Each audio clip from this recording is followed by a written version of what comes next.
Oh, hey, what's up? So I got tired of doing shorts, so I decided to start doing longer videos again. So yeah, I'm just going to be short form preaching, just a few minutes. So today I'd like to talk about this verse in Haggai. So Haggai chapter 1, verse 9. So you looked for much, and lo, it came to little, and when you brought it home, I did blow upon it. Why, saith the Lord of hosts? Because of mine house that is waste, and you run every man unto his own house. So I feel like this verse is very applicable for today, for Americans in general, Christian or non-Christian, because everybody's just kind of running around like ants, just trying to, just hustle culture, just trying to get as much as possible, building their own house. Just trying to accumulate as much wealth, as much mammon as possible during their lifetime. And a lot of people think it's going to make them happy. And a lot of times they find that it doesn't, maybe for a while, but like if you just, there's nothing wrong with being rich and, and accumulating wealth, but you have to do it the right way. You have to have the right perspective. You have to, the right order of priorities. If money is priority one, you're not going to be happy. God has to be priority number one, followed by, family and relationships. And then if you have that right structure, then everything else will fall into place. And then, then you can enjoy the wealth that God has given you. But yeah, this is just, Americans in general just running around like ants trying to accumulate as much. And here it says, and then you brought it home. So you brought home all that wealth, and you thought it was going to make me happy, and God just blows upon it. God just blows upon it. It doesn't take God any effort at all to just destroy everything you've been working for. It takes no effort at all.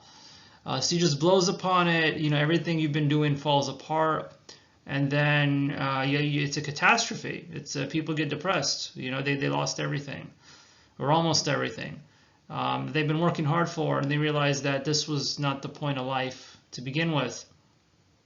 So, and then so you put you're supposed to put God first. So God's house is laid waste. Everyone's running to their own house, trying to build up their own life, and they're not worried about eternity, storing up treasure for eternity, or anything related to the Lord. As an illustration, even someone like Solomon, who started off on the right foot, if you read, about his life, he spent 7 years building the Lord's house. And that's good, he spent a lot of time and effort putting on the Lord's house. It was an amazing temple. But then it said that he spent 13 years building his own house. So he still put more effort into his own stuff, his own things, even though he was serving the Lord. And that's just a common tendency for us, that even when we are serving the Lord, to still put a lot more effort onto our personal things rather than the Lord. So he still spent double the amount of time working on his own things, on his own vanity projects, and not as much time on the Lord's work. So this is a common tendency. But just have the right priorities. Nothing wrong. You have to have a job. You have to, you have to earn money. You have to make a living. Right, that's true. But don't forget about the Lord. You have to have the right priorities. If you put the Lord first, then, even if you're busy, He makes it work. He makes it work out that, everything else will fall into place. If you have the right priorities, the right balance, you're temperate. You don't go too far in any direction, but just remember to keep that hierarchy in your life, that it's God and then everything else. As someone said, I think it's a really great way to say it.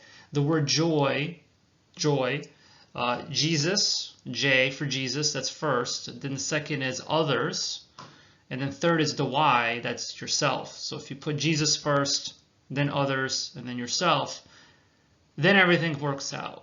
For some people, very hard lesson. For me personally, very hard to follow this, but that is the correct order, and you will be happier doing it this way. Anyway, So yeah, I'll see you next time. I'll try to keep these videos short, maybe like 5-minute little preaching sermon videos. So yeah, see you next time.